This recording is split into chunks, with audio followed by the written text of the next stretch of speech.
Alors, nous avons vu les protides, les glucides, restent les lipides. Donc, alors, un lipide est constitué de molécules d'acides gras reliées à un molécule de glycérol. Par exemple, on appellera un triglycéride un glycérol relié à trois acides gras. Les caractéristiques des lipides vont être étroitement liées à son nombre d'atomes d'hydrogène. Vous avez tous entendu parler de termes d'acides gras saturés ou insaturés. Mais saturés en quoi? Donc, c'est saturé en nombre d'atomes d'hydrogène. Alors les lipides AGS, les acides gras saturés, sont les moins digestes. Souvent, ils sont moins liquides, par contre, ils vont pouvoir supporter une plus haute température pour les cuissons, par exemple, sans être altérés.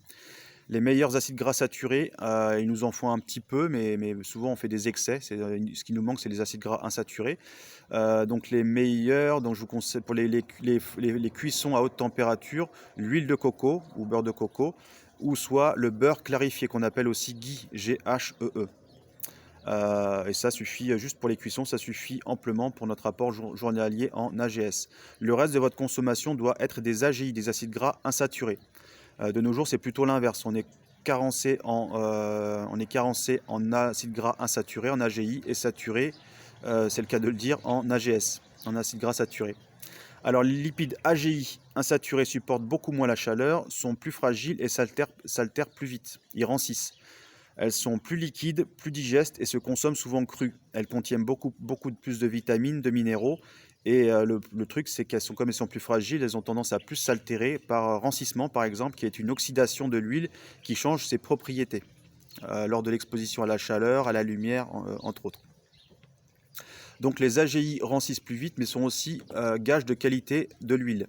Ce rancissement peut survenir si elles sont trop laissées longtemps à l'air libre, au soleil, à la lumière, comme j'ai dit tout à l'heure, ou à la chaleur. Donc il est important de bien les conserver à l'abri.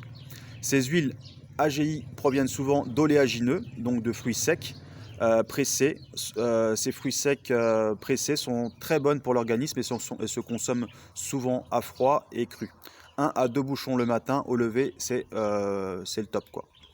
La digestion des lipides ne se fait pas avant le duodénum, sorti de l'estomac. Donc, du coup, ça va commencer à partir du duodénum, qui est la partie juste après l'estomac. Et une fois dégradés,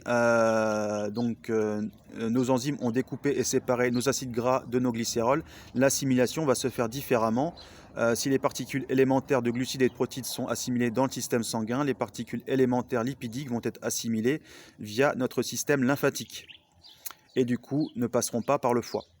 Donc on détaillera le système lymphatique plus tard. Il faut savoir que la lymphe finit quand même par se déverser dans le sang au niveau des veines sous-clavières. Ça, on l'a vu lors d'une précédente vidéo.